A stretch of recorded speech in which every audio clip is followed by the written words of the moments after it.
সবাইকে প্রণাম জানিয়ে শুরু করছি আজকের পর্ব। আজ কথা বলবো স্বামী বিবেকানন্দ মহারাজকে নিয়ে। কেমন ছিল স্বামী বিবেকানন্দের জীবনের শেষ সময়টা? বিবেকানন্দের মহাপ্রয়াণ হয় ৩৯ বছর বয়সে, সালটা ১৯০২। বেলুড় মঠে তখন রাত ৯:১০। তখন বেলুড় মঠে বা পার্শ্ববর্তী গ্রামে বিদ্যুৎ ছিল না, কিন্তু টেলিফোন ছিল। তবুও কোনো সংবাদ মাধ্যম আসেনি এবং পরের দিন বাংলাদেশের কোনো কাগজেই বিবেকানন্দের মৃত্যু সংবাদ প্রকাশিত হয়নি। এমনকি কোনো রাষ্ট্রনেতা বা কোনো বিখ্যাত বাঙালি কোনো শোক জ্ঞাপনও করেননি। ভাবতে পারেন, বিবেকানন্দ মহারাজ তাঁর স্বল্প জীবনে অপমান অবহেলা বহু পেয়েছেন, উপেক্ষিত হয়েছেন বারবার। পিতার মৃত্যুর পর স্বজ্ঞাতির সঙ্গে কোর্ট কাছারি করতে হয়েছে তাঁকে। বহুবার হাজিরা দিয়েছেন কাঠগড়ায়। নিদারুণ দারিদ্র্যের সংসারে সকালে উঠে অফিস পাড়া ঘুরে ঘুরে চাকরির খোঁজে বেরুতেন। দিনের পর দিন মাকে বলতেন, মা আজ রাতে বন্ধুর বাড়িতে খেতে যাব। প্রায় দিন দেখতেন সংসারে চাল নেই, নুন নেই, তেল নেই, কিছুই নেই। কিন্তু ভাই ও বোন নিয়ে 5টা পেটের খাবার কিভাবে জুটবে? মুদির দোকানে ধার করে মাকে 1-2 দিনের চাল ডাল দিয়ে মাকে বলতেন, আমার জন্য রান্না করো না মা, দিন 2 বন্ধুর বাড়িতে নিমন্ত্রণ আছে। কিন্তু কোথায় নিমন্ত্রণ? অনাহার আর অর্ধহারে থাকতেন তৎকালীন নরেন্দ্রনাথ দত্ত। ভাবা যায়? চরম দারিদ্র্যের মধ্যে সারা জীবনটায় টেনে নিয়ে গেছেন। 23 বছর বয়সে শিক্ষকের চাকরি পেলেন মেট্রোপলিটন স্কুলে, যার প্রতিষ্ঠাতা বিদ্যাসাগর মহাশয়। আর হেডমাস্টার বিদ্যাসাগরের জামাতা পছন্দ করতেন না নরেন্দ্রনাথ দত্তকে। শ্বশুরকে বলে খারাপ পড়ানোর অপরাধে বিদ্যালয় থেকে তাড়িয়ে দিলেন বিবেকানন্দকে। অথচ যার জ্ঞান, বুদ্ধি, ব্যুৎপত্তি তর্কাতীত, অন্তত সেই সময়েও। আবার বেকার বিবেকানন্দ।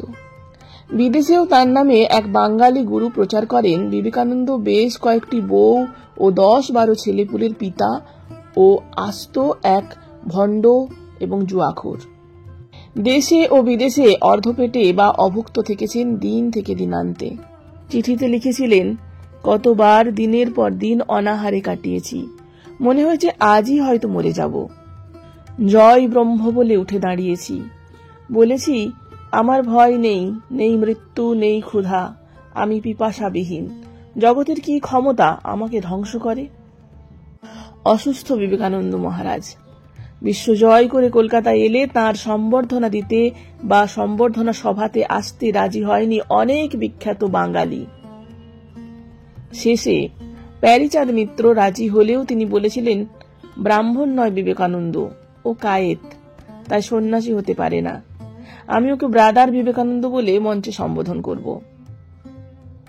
1898 বিদেশের কাগজে তার বাণী ও ভাষণ পড়ে আমেরিকানরা অভিভূত।